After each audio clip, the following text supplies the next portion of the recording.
If you've watched my Instagram page, I do a lot of process videos that take the wool all the way from the sheep to the finished garment. And this video is going to be diving a little bit deeper into the process and showing you more of the steps that maybe get filmed, or explaining the steps that are filmed a little bit deeper. For today's video, I'm not going to be talking about the sheep side. We're only going to be talking about once you get to the fleece and how it gets to the final processed item.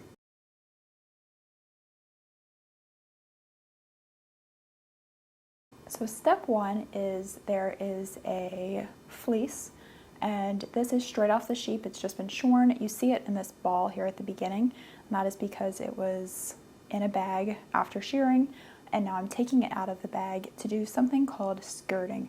So a little bit of this was done right after the sheep was shorn, but a little bit's going to be done now before I wash it, which is taking out any dirty bits or pieces of fleece that have a lot of vegetable matter, so bits of hay and things like that I don't want in my finished yarn. Now this wool is not necessarily discarded, it's simply not made into yarn, but it can be composted or used for various other things. So all parts of the wool, no matter how dirty, can be used for something. And so with this fleece, it's a white fleece, and I want to make sure it's especially clean, but it was quite dirty going into the process. So first I'm going to do something called a cold soak, where I'm just simply going to take the fleece and put it in cold water and let it soak. And for this instance, I actually prepared ahead of time and had buckets sitting out and collected rainwater. So this was simply rainwater that I stuck the fleece in and then let it sit for a day or so. It doesn't matter too much how long you let it sit for, as long as it's not like days and days, because that turns into a suint process, which is another video for another day. But letting it sit for at least a couple hours is going to loosen that dirt and it's not going to actually clean the fleece, but it's going to start that process and getting it cleaner. So next we see, after it's been sitting for a while, you can see this water is way dirtier. There's so much dirt that's come out of the fleece. Now because the water is cold, it's not going to remove any of the lanolin, which is the natural grease in the sheep's fleece. So the next step we have to do is rewash this fleece in hot water with some wool wash, and I like using Unicorn Power Scour because it's really great at removing the grease without getting it too clean, which can actually be counterintuitive because it can make the fleece quite brittle. So you want to have a teeny bit of lanolin left in there, but you do want to remove most of the lanolin. And one of the questions I get asked the most is, do I save the lanolin? And the answer is no, I do not save the lanolin, because to properly extract lanolin from a fleece to use for lotions or things like that, you would essentially destroy the fleece or make it very low quality in the process. And I'm in it for high quality wool, not to destroy my wool chasing after some lanolin. So because I have really nice high quality fleeces, I'm not going to do that. If I had a different breed of sheep where the wool wasn't that great, then maybe I would extract the lanolin. But for my purposes, it's wool only. So we're going to soak the fleece now in hot water. And this is a maybe 30-minute process each soak. And I may soak it 2 to 3 times depending on the fleece. If it's super clean, it may only need once, but these sheep do live outside and they do like to get pretty dirty. So another comment I keep getting on these videos is, wow, that fleece still looks dirty. And when I was washing this, I thought that too. I was scratching my head wondering, why is this fleece not getting cleaner? I'm doing another wash and it's not getting any cleaner than it is. So I trusted the process and I let it dry. And once it was dry, I discovered that this was not actually dirt left in the fleece. It was tiny particles of vegetable matter, and there was so much vegetable matter in it that it made it look dirty. So the good news is this vegetable matter was very clean because it had been cleaned so many times, and the fleece was clean. So in the next step, when you see me carding the fleece, there you can see that it's a nice white fleece. So there are still little pieces of vegetable matter here and there, but most of it does fall out during the process. So there's not an exact step in this process that removes the vegetable matter, but it does naturally fall out as the fleece is pulled apart, and those small pieces are able to fall out between the fibers.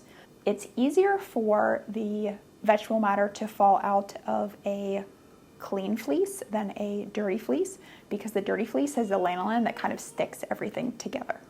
So after the fleece is cleaned and dried, we move on to the carding step. Here I'm using a drum carder. So the fibers, they are together in relatively tight locks. So before I put it into the drum carder, I'm going to do an initial step of fluffing the fleece, and then I'm going to feed it into the drum carder. And the first small little drum is called a liquor in brush, and that is going to feed the fiber into the carder. And then between those two drums, they're going in opposite directions. It's going to align the fibers so that they're all going in one direction and that we can make yarn from that. So you can spin it without doing this process and simply fluffing or teasing the fibers apart, but carding it does make it a lot easier to spin.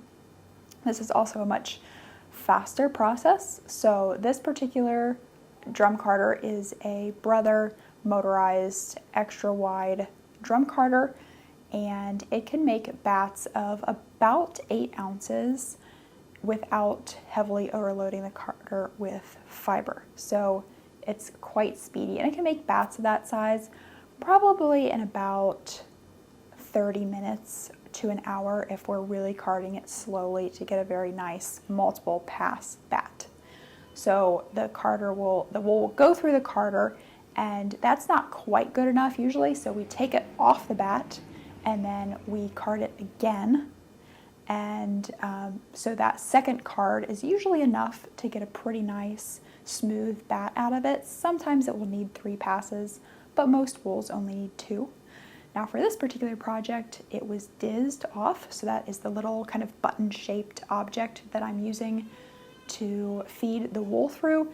This takes it from a bat, which is normally what comes off of a drum carder, into roving. And I personally prefer to spin from roving because it's one continuous strand and it's just a little bit quicker to spin from.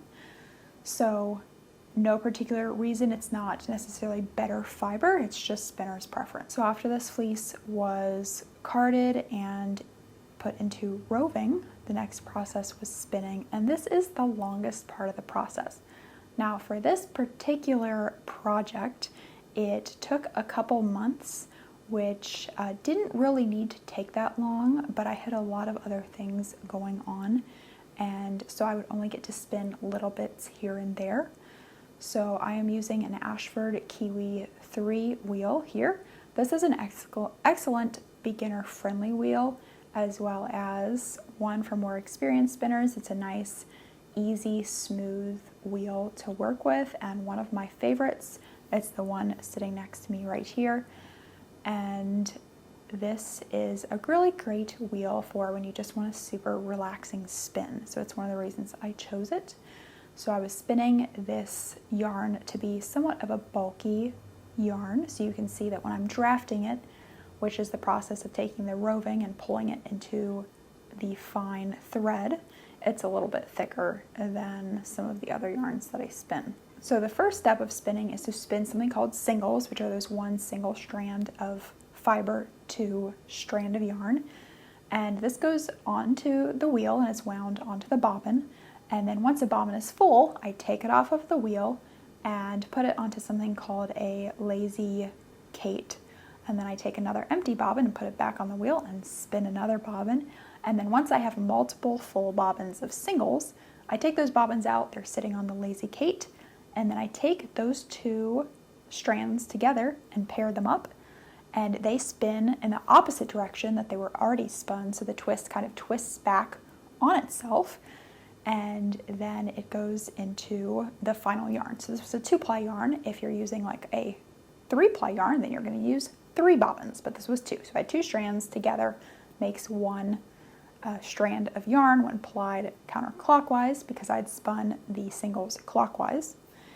And so we go back and I spin all those strands that I've spun again, but the plying part is much quicker, so it usually goes pretty quickly once you have those singles spun. So we ply all of that yarn, and then the yarn is on the bobbins and it needs to come off of the bobbins. So we move it over to another standalone Lazy Kate as opposed to the one that was attached to my wheel. And so the bobbins go on that Lazy Kate, and then I use a skein winder and I wind them into skeins. So this particular skein winder counts the yardage as I go. So there's a little counter on the front, and as I spin it, it counts how many rotations, and then when it comes off, I know how many yards I have. So that way I can tell to make sure that I have enough yarn for my project and I'm not going to run out. Now this yarn I did dye. I only infrequently dye yarn. It's not one of the processes that I do the most frequently. One of the comments that I get very often is asking if these are natural dyes, and I did not use natural dyes for this. I just needed to do it quickly. I did a acid wool protein dye, and this is, you will see me using what looks like a cooking pot for this, and very important to mention that do not ever mix actual cooking materials or tools with food. So you do not want to ever use anything to dye that you have used for food. And this particular pot is dye only, and I do not use it ever for food. So important note. It's also important that these are powder dyes, and you should use some kind of protection so you're not breathing in. So for the dyeing process, the yarn is first soaked, and I add some citric acid to the water to make sure that it's fully saturated, and once the dye is added, it's going to fully soak up in the yarn. If you add the dye to dry yarn, it's really just not going to soak up well, and you're going to have patches of undyed yarn, which is not useful. So after the yarn is soaked, then I add it to the pot, and I add my pre-mixed dyes. So these were mixed off camera. I took the powders and add them to water, again with some citric acid as a mordant, and then I add the dye to the pot. And originally you can see that the water is quite murky because it has the dye in it. But after we heat up the yarn on the stove, something very interesting happens, and the water turns clear because all of those little dye molecules adhere to the yarn and they're no longer in the water. So the water is clear when you're done dyeing, which I think is just such a neat part of the process. So after it is dyed, then we move on to letting it dry outside, which is always so gorgeous to finally see your dye project outdoors and in the bright light. And once that's dry, we take it back to where we were winding skeins, and I put it on something called a Swift, and this holds the skein while I take it over to the ball winder. And this ball winder makes cakes that are center pull, so you have one strand that you can pull out of the center, and it makes it super easy to work from. The reason why yarn is wound into skeins is because this one, I have access to all of the yarn if I want to dye it or something like that, but it also doesn't stretch the strands out, so your yarn isn't going to get stretched out or have too much tension on it. So I do wind it into cakes before I use it, but this should only be done right before you use it as opposed to storing it in the cake form, just because it can put a little bit of tension on those strands and you don't want your yarn getting squished out and flat. So I wind it up into the cakes. These are all the cakes for my project, and then I go on to crocheting.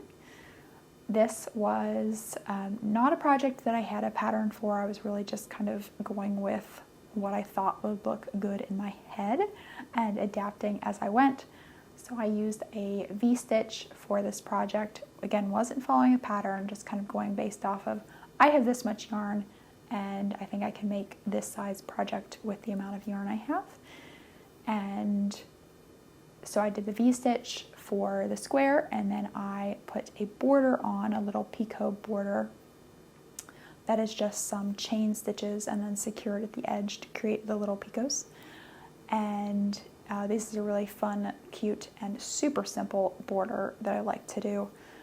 And so at the end you can see that I was making a baby blanket for my second daughter. So I finished it just before she was born, just in time, even though I had been working on it for quite a few months.